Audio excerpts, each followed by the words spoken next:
New ইয়র্কের উদ্দেশ্যে ঢাকা ছাড়লেন প্রধান উপদেষ্টা। এনসিপি বাংলাদেশ জাতীয় লীগ সহ ৬ দল পাচ্ছে নিবন্ধন।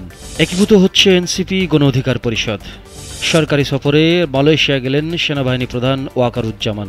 উন্নত চিকিৎসার জন্য সিঙ্গাপুর গেলেন নুরুল হক নূর। আন্দোলনকারীরাই লোকদের হত্যা করেছে দাবি শেখ হাসিনার আইনজীবীর। রাজধানীতে সকালে ৩ ঘণ্টায় ৭১ মিলিমিটার বৃষ্টি। বিসিবি নির্বাচনের তফসিল ঘোষণা, ভোট গ্রহণ ৬ অক্টোবর। ফিলিপাইনে দুর্নীতির বিরুদ্ধে বিক্ষোভ, উত্তাল রাজধানী। এবং ব্যালেন ডি'অর ২০২৫ ঘোষণা আজ। অন্তর্বর্তী সরকারের প্রধান উপদেষ্টা অধ্যাপক মোহাম্মদ ইউনূস জাতিসংঘ সাধারণ পরিষদের ৮০তম অধিবেশনে যোগ দিতে আজ রাতে যুক্তরাষ্ট্রের নিউ ইয়র্কের উদ্দেশ্যে ঢাকা ত্যাগ করেছেন। সোমবার ২২ সেপ্টেম্বর প্রধান উপদেষ্টা ও তার সফর সঙ্গীদের বহনকারী এমিরেটস এয়ারলাইন্সের একটি বাণিজ্যিক ফ্লাইট রাত ১টা ৪০ হজরত শাহজালাল আন্তর্জাতিক বিমানবন্দর থেকে উড্ডয়ন করে। প্রধান উপদেষ্টার প্রেস সচিব শফিকুল আলম বাংলাদেশ সংবাদ সংস্থাকে এই তথ্য নিশ্চিত করেছে। রাজনৈতিক দল হিসেবে নিবন্ধন পাচ্ছে নতুন ৬টি রাজনৈতিক দল। এর মধ্যে আছে গণ অধিকারের পর তরুণদের নিয়ে গঠিত জাতীয় নাগরিক পার্টি। কমিশনের স্বাক্ষর হওয়ার পর নতুন নিবন্ধিত দলগুলোর বিষয়ে গণবিজ্ঞপ্তি জারি করবে নির্বাচন কমিশন। সোমবার ২২ সেপ্টেম্বর নির্বাচন কমিশন সূত্রে সম্ভাব্য এ তালিকা জানা গেছে। জাতীয় নাগরিক পার্টি এনসিপি এবং গণ অধিকার পরিষদ একটি নতুন দলে একীভূত হওয়ার জন্য আলোচনা চালিয়ে যাচ্ছে।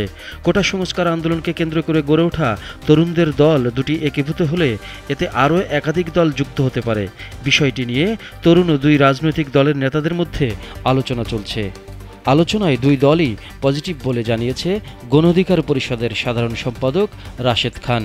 রবিবার ২১ সেপ্টেম্বর এনসিপি ও গণ অধিকার পরিষদ একীভূত হওয়ার আলোচনা চলছে জানিয়ে নিজের ফেসবুকে একটি পোস্ট করেছে রাশেদ খান। এনসিপি সূত্রে জানা যায়, নতুন কোনো প্ল্যাটফর্ম নয়, একীভূত হওয়া দলটি এনসিপি নামেই রাজনীতি করবে। সেনাবাহিনী প্রধান জেনারেল ওয়াকারুজ্জামান ১৪তম Indo Pacific army chiefs conference ২০২৫-এ যোগদানের জন্য ৪ দিনের সরকারি সফরে মালয়েশিয়া গেছেন। সোমবার ২২ সেপ্টেম্বর তিনি মালয়েশিয়ার উদ্দেশ্যে ঢাকা ত্যাগ করেন বলে এক সংবাদ বিজ্ঞপ্তিতে জানিয়েছে আইএসপিআর। উন্নত চিকিৎসার জন্য সিঙ্গাপুরের উদ্দেশ্যে ঢাকা ছেড়েছেন গণ অধিকার পরিষদের সভাপতি নুরুল হক নূর। সোমবার ২২ সেপ্টেম্বর সকালে ঢাকার শাহজালাল আন্তর্জাতিক বিমানবন্দর থেকে বিমান বাংলাদেশের সিঙ্গাপুরগামী একটি ফ্লাইটে ঢাকা ছাড়েন তিনি।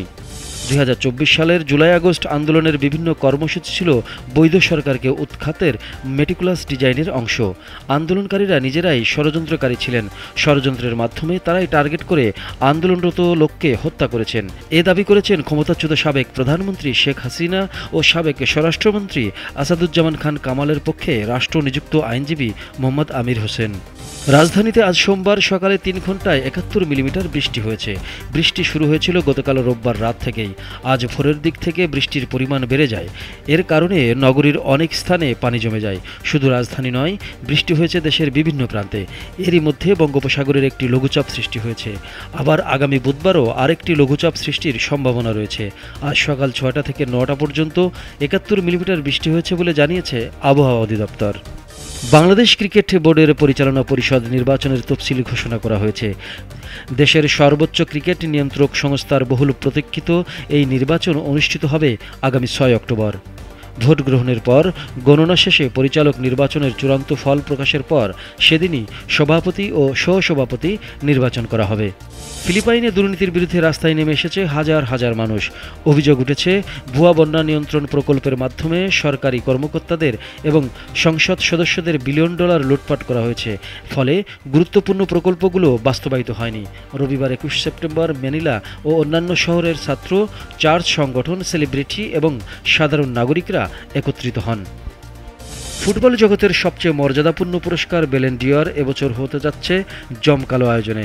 ইউরোপিয়ান ফুটবলের সেরা পুরুষ ও নারী ফুটবলার, গোলরক্ষক, তরুণ খেলোয়াড়, সর্বোচ্চ গোলদাতা ও কোচদের সম্মাননা দিতে আজ ২২ সেপ্টেম্বর সোমবার ফ্রান্সের প্যারিসে থিয়েত্র দু শাতেলে অনুষ্ঠিত হবে ৬৯তম আসর।